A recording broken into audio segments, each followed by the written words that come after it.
மிருகக்காட்சி சாலையில் மான்களும் மயில்களும் உள்ளன. அவற்றின் தலைகளை எண்ணும்போது 80 வருகின்றது. அவற்றின் கால்களை எண்ணும்போது 200 வருகிறது. எனில் அங்கு எத்தனை மயில்கள் உள்ளனன்னு கேட்டிருக்காங்க. இந்த கணக்கு எப்படி செய்யலான்னு பார்க்கலாம். இப்போ பார்த்தீங்கன்னா என்னென்ன இருக்குன்னு இருக்காங்க, மான்கள் மயில்கள். அப்போ ஃபஸ்ட்டு நம்ம என்ன பண்ணுறோன்னா, மான்களை நம்ம எக்ஸ்ன்னு வச்சுக்கிறோம். சரியா, மான்கள் எக்ஸ் என்க. அடுத்து மயில்கள் கொடுத்துருக்காங்க இல்லையா, அந்த மயில்களை நம்ம ஒய்ன்னு வச்சுக்கிறோம். மயில்கள் ஒய் என்க. இப்போ என்ன கொடுத்துருக்காங்க, ரெண்டோட தலைகளை எண்ணும்போது தலைகள் எப்படிங்க, மானுக்கு ஒரு தலை தான், மயிலுக்கு ஒரு தலை தான். அதனால் இது ரெண்டையும் எண்ணுறப்போ எக்ஸ் ப்ளஸ் ஒய் தலையை எண்ணுறப்போ என்ன வருதான், 80 வருகிறதுன்னு போட்டிருக்காங்க. அவற்றின் கால்களை எண்ணும்போது 200 வருகிறது. கால்னு பார்க்குறப்ப இப்போ மானை நம்ம எக்ஸ்ன்னு வச்சுருக்கோம். மானுக்கு எத்தனை கால், 4 கால், அதனால் 4x. மயிலுக்கு எத்தனை கால், 2 கால், அதனால் என்னது 2y.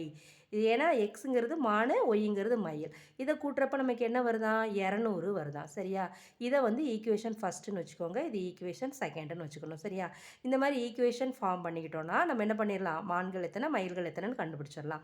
இப்போ இந்த மாதிரி சம்மில் என்ன பண்ணுவோம், ஏதாவது ஒரு வேரியபிளை கேன்சல் பண்ணணும். அப்படியே எக்ஸையாவது ஒய்யாவது கேன்சல் பண்ணணும். இப்போ ஒய்க்கு தான் 2 இருக்கிறதுனால நம்ம என்ன பண்ணுறோம், ஒய்யை கேன்சல் பண்ணுறோம். அப்போ ஈக்குவேஷன் 1 2ஆல் மல்டிபிள் பண்ணணும். சரியா, மல்டிபிள் பண்ணால் என்ன ஆகும், எல்லாத்தையும் எக்ஸு ஒய் அந்த சைடு உள்ள நம்பர் பண்ணுறப்ப என்ன வரும், 2x + 2y = என்ன வரும், 160 அப்படின்னு வரும். சரியா, இந்த செகண்ட் ஈக்குவேஷன் அப்படியே எழுதிக்கோங்க. 4x + 2y = 200. சரியா, இப்போ இதை கேன்சல் பண்ணணும். அப்போ சைனை மாற்றணும். இது தெரியும் தானேயா, சைனை மாற்றிக்கணும்.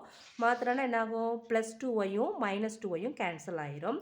இங்கே என்ன இருக்குது, -4x இருக்குது, இங்கே +2x. அப்போ பெரிய நம்பரோட சைனு தான் வரும். அப்போ -2x அப்படிங்கிறது நமக்கு எவ்வளவு, மைனஸ், இது மைனஸ் தான் பெரிய நம்பர் 200, ப்ளஸில் சின்ன நம்பர் 120. அப்போ சைன் என்ன வரும், மைனஸோட சைன் தான் வரும். எவ்வளோ வரும், 40 வரும். சரியா, இப்போ என்னாகும், இந்த மைனஸ் மைனஸ் கேன்சல் ஆயிரும். சரியா, இப்போ +2x = எவ்வளவு, 40. அப்போ x என்ன வரும், 40யை நம்ம 2ஆல் டிவைட் பண்ணால் நமக்கு என்ன வரும், 20 வரும். சரியா, இப்போ எக்ஸுங்கிறது 20. இப்போ எக்ஸுங்கிறது நம்ம என்ன வச்சுருக்கோம், மான்கள்னு வச்சுருக்கோம். ஆனால் அவங்க கேட்டிருக்குது என்னது, கொஸ்டினில் எத்தனை மயில்கள் உள்ளனன்னு கேட்டிருக்காங்க. அப்போ நம்ம எக்ஸில் கண்டுபிடிச்சிருக்கோம் இல்லையா, 20. அதை ஏதாவது ஈக்குவேஷன் 1லையாவது 2லையாவது என்ன பண்ணணும், நம்ம சப்ஸ்டியூட் பண்ணணும். இப்போ 1ல் பண்ணிக்கலாமா, அதான் ஈஸியாக நம்பர் இல்லாமல் இருக்குது. அப்போது எக்ஸ் ப்ளஸ் ஃபஸ்ட்டு அந்த ஈக்குவேஷன் எழுதிக்கோங்க 80. அப்போ எக்ஸுங்கிற இடத்துல 20 சப்ஸ்டியூட் பண்ணுங்கள். அப்போ y = 80. அப்போ இந்த ஒய்யை மட்டும் வச்சுக்கிட்டு நம்ம என்ன பண்ணுவோம், இந்த 20 அந்த சைடு போகிறப்ப அது என்ன ஆகும், மைனஸ் ஆகும். அப்போ -20. அப்போ y = நமக்கு என்ன வரும், 60 வரும். ஒய்ங்கிறதா என்னது, நம்ம மயில்கள்னு வச்சுருக்கோம். நமக்கு கொஸ்டின்லையும் மயில்கள் தான் கேட்டிருக்காங்க. மயில்கள் எத்தனை, நமக்கு ஆப்ஷன் 4ல் இருக்கிற 60 தான் அது கரெக்ட் ஆன்சர்.